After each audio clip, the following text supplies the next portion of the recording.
अभी आप सभी लोगों को मालूम होगा कि आपके कॉमनवेल्थ गेम्स 2022 आयोजित किए जा रहे हैं। और इसमें आपने देखा है कि भारत ने पहला गोल्ड मेडल किसने, मीराबाई चानू ने जीता है। उसके बाद दूसरा भारोत्तोलन में आप देखिए गोल्ड मेडल, यानी कि आप देखिए कि स्वर्ण पदक किसने जीता है, जेरेमी लाल रिनुंगा ने। और इन्हें आप लोग अपनी स्क्रीन पर भी देख रहे होंगे। और याद रखिए, इस तरह के नाम आप देखेंगे पूर्वी भारत में ही रखे जाते हैं। किस तरफ रखे जाते हैं, इस तरफ रखे जाते हैं। और आप देखेंगे इनका संबंध मिजोरम से है। कहाँ से है, मिजोरम से है। और ये कॉमनवेल्थ गेम्स हो कहाँ रहे हैं, तो आप देखेंगे ये हमारी प्यारी पृथ्वी है। और इसमें आप देखेंगे ये हमारा प्यारा भारत है एशिया में।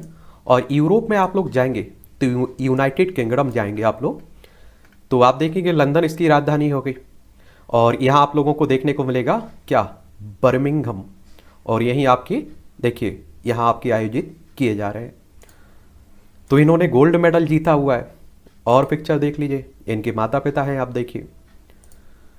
अगर हम लोग भारत के पहले यूथ ओलंपिक विजेता के वेट लिफ्टर बनने की जर्नी यानी कि कहानी देखें, जेरेमी लाल रिनुंगा की, तो बड़ी दिलचस्प है।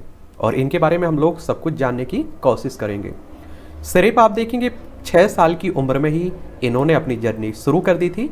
और जेरेमी के पिता ने उन्हें वेट लिफ्टिंग को लेकर काफ़ी मदद करते हुए एक प्रोफेशनल वेट लिफ्टर खिलाड़ी बनाने में अहम योगदान दिया।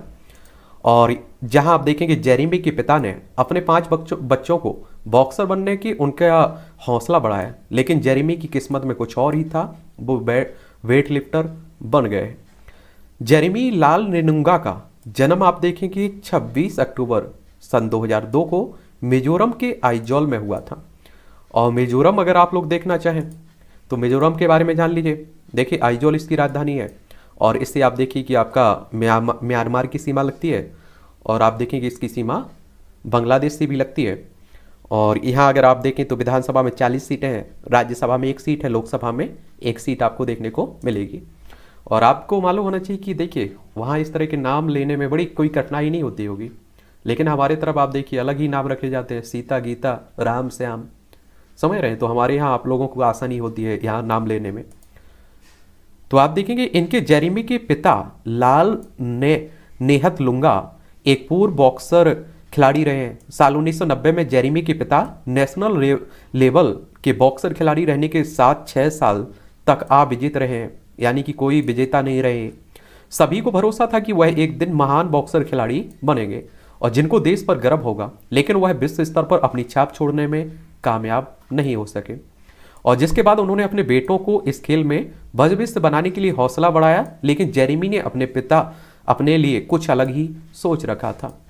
और आप देखेंगे 2 साल की कड़ी मेहनत के बाद जेरेमी के पिता ने उनका एडमिशन कराने के लिए पुणे में आर्मी इंस्टीट्यूट ऑफ स्पोर्ट्स में कराने के लिए लेकर गए। और जेरेमी के पिता ने अपने बेटे के फैसले का कभी विरोध नहीं किया, उन्हें हर समय सपोर्ट करते रहे, और जिसमें जेरेमी एक शानदार वेट लिफ्टर खिलाड़ी बन सके। अगर हम लोग इनके प्रोफेशनल जीवन की बात करें तो जेरेमी लाल रिनुंगा के कोच मलस्वामा खियागटे ने उन्हें साल 2011 में आर्मी स्पोर्ट्स इंस्टीट्यूट के ट्रायल्स में हिस्सा लेने की सलाह दी थी। वर्ल्ड यूथ चैंपियनशिप में जेरेमी के शानदार प्रदर्शन, जहां पर उन्होंने सिल्वर पदक जीता था और उन्हें एक मजबूत खिलाड़ी की झलक दिखाई दी थी। और जेरेमी ने साल 2017 की वर्ल्ड और साल 2018 की एशियन चैंपियनशिप में 56 किलोग्राम इवेंट में सिल्वर पदक भी जीता था। इनकी उपलब्धियां देखें तो 2018 में गोल्ड विनर्स आवर्स युवा ओलंपिक में इन्होंने खेल में जीता था। 2017 में आप देखिए गोल्ड जीता था राष्ट्रमंडल गोल्ड कोस्ट जूनियर चैंपियनशिप में। 2017 में गोल्ड जीता था राष्ट्रमंडल गोल्ड कोस्ट जूनियर चैंपियनशिप में। 2016 में आप देखेंगे इन्होंने रजत जीता था IWF पेनांग विश्व जूनियर चैंपियनशिप में। और अभी आपने देखा है कि कॉमनवेल्थ गेम्स में 2022 में भारतीय वेट लिफ्टों में शानदार प्रदर्शन रहा है इनका। और जेरेमी ने 67 किलोग्राम भार वर्ग में भारत के लिए गोल्ड मेडल हासिल किया है। और जेरेमी लाल रिनुंगा ने गेम्स रिकॉर्ड बनाते हुए कुल 300 किलोग्राम वजन उठाया है। अभी शुरुआत है, देखिए कितने मेडल आते हैं। और लास्ट में क्या करेंगे कि हम लोग एक ओवरव्यू देख लेंगे इसमें जिसे जिसे जो जो मेडल मिले होंगे। अभी जिन्हें गोल्ड मेडल मिले हुए हैं उन पर हम लोग बात कर लेंगे, एक ओवरव्यू ले लेंगे, ठीक है। उनके बारे में आपको मालूम तो होना चाहिए। और आप सभी जानते हैं कि जो भी देश में चर्चित व्यक्ति रहता है किसी भी कारण से, उसके बारे में हम लोग जानते रहते हैं। आपकी भी दिलचस्पी है किसी के बारे में जानने की तो आप लोग नीचे नाम लिख सकते हैं।